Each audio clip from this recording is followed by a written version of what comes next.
Hello, my ladies and rugged gentlemen, or pretty, ugly, rough, tough. Anyways, today I'm here with a special, and by special, this time around I actually mean it. It's very special. I always talk about you because you don't seem to understand. You don't seem to understand the energy that you bring to the table. Honestly, we can always talk about people's issues like we're having a bad time, like this is something terrible that's going on, and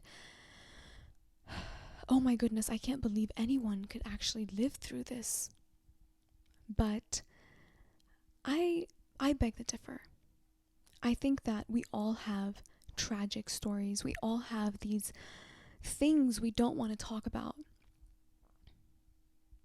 or things we want to talk about but nobody really listens or understands, or we're afraid that we're not going to be believed because it's important for us to actually be heard. I think that when Yeshua said, "I never give you more than you can handle," I think that by saying that, what he truly meant, what the I am, the creator, the source, truly intended to mean by that is whatever that you receive is something that in some form or another you've kind of manifested. And it's not negative. You see, it's only negative because you feel like you're supposed to react to it a certain way, or you're abnormal. Something about you is odd. But I only make this point to refer to the gods and goddesses. I will make a video further on that regarding the concept of us being, some of us are gods and goddesses, right? You know, the Greek mythology, the Greek or Egyptian mythology. These things are not myths, right? You must know who you are in order to understand what the battle even is. It's not really a battle to some sense, but you have to know who you are. I digress. We're going to make a video about that. By we, I mean me, myself, and I, because I'm a one-woman ship. For now. But anyways, back to the point.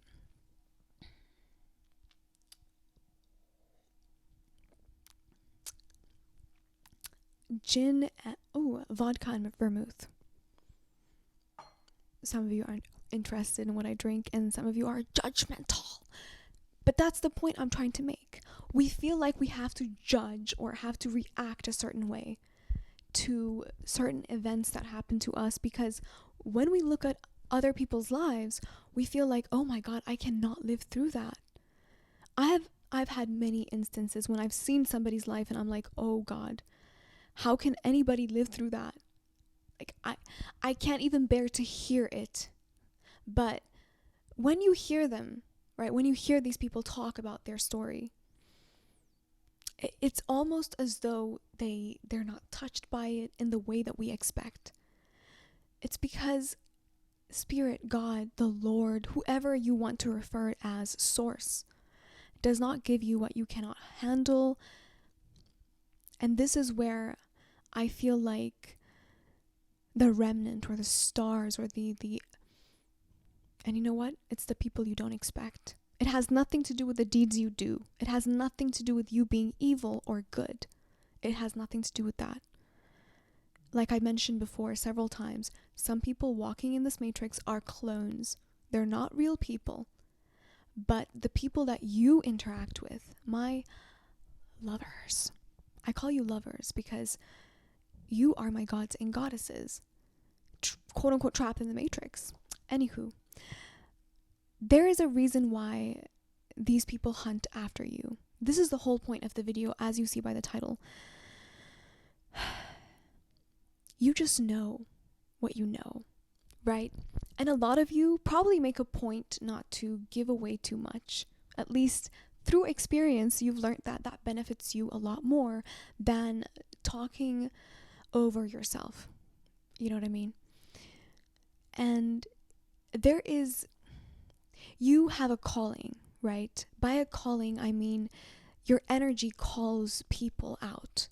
It brings them out in whatever sense it might be, positive or negative. It brings them out.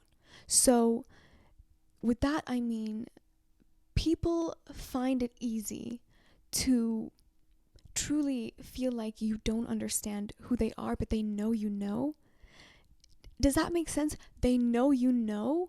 So this is why they hunt after you. They feel like if they come in and destroy you or take you down or like dominate you in some way, right? Whatever it is that you know about them can be changed or defeated. They've given you so much power.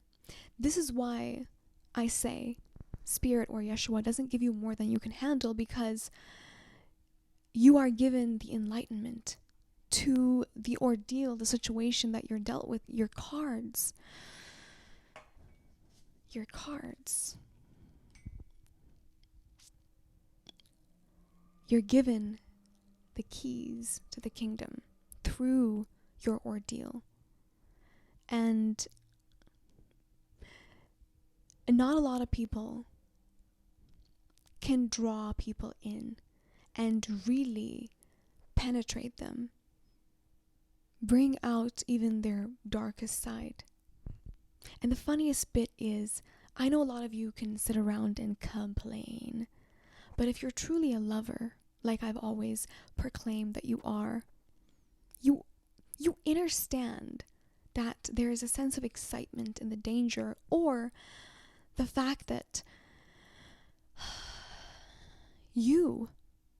every step of the quote-unquote proverbial castle that you're climbing into or up into, you've been knocked down in a very brutal, personal, very private, and in a way that nobody has really reached in to help you except Source or Spirit. And in that, whether you can accept it or not, you found some type of resonance, some type of strength that cannot be bought or told, explained.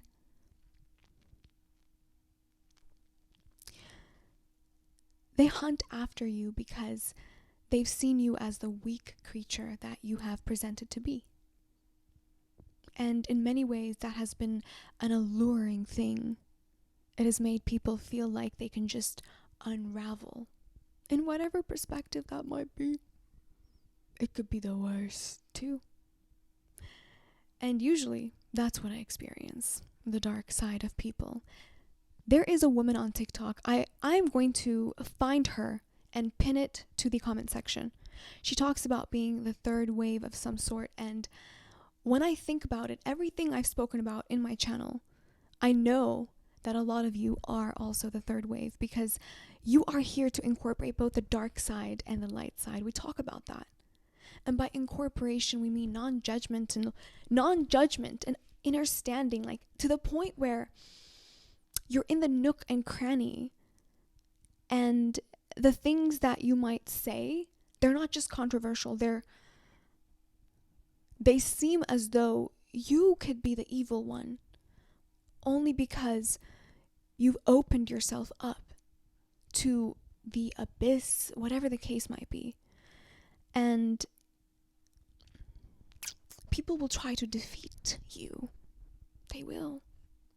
But they only defeat themselves because you have already known who they are, known the darkness, whatever they possess, the light, whatever it is that you bring out in people, you have already known it.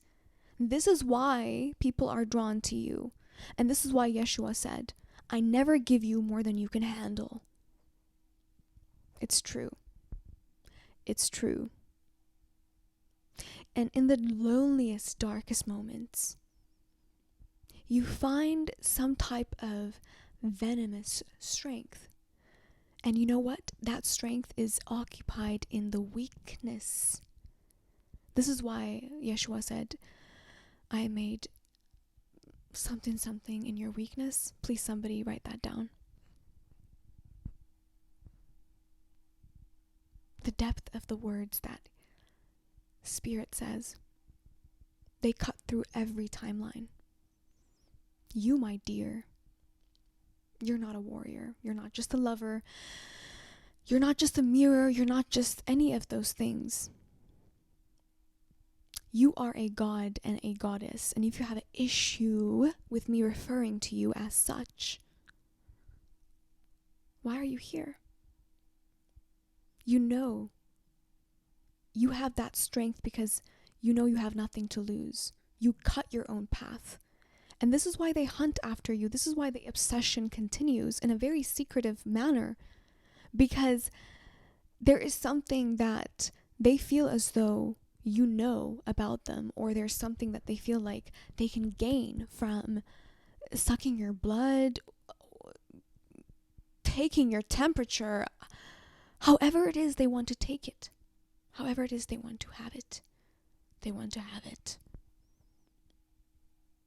And I think, I always say, you are the man and the woman and the in-between of that job.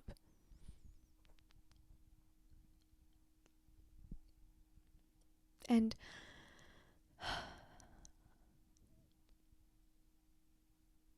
don't be strong.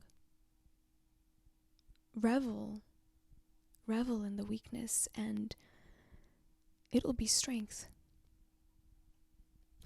I don't reach out. Those people are scammers, as usual. If you want to contact me, it will be very delayed at this moment because I'm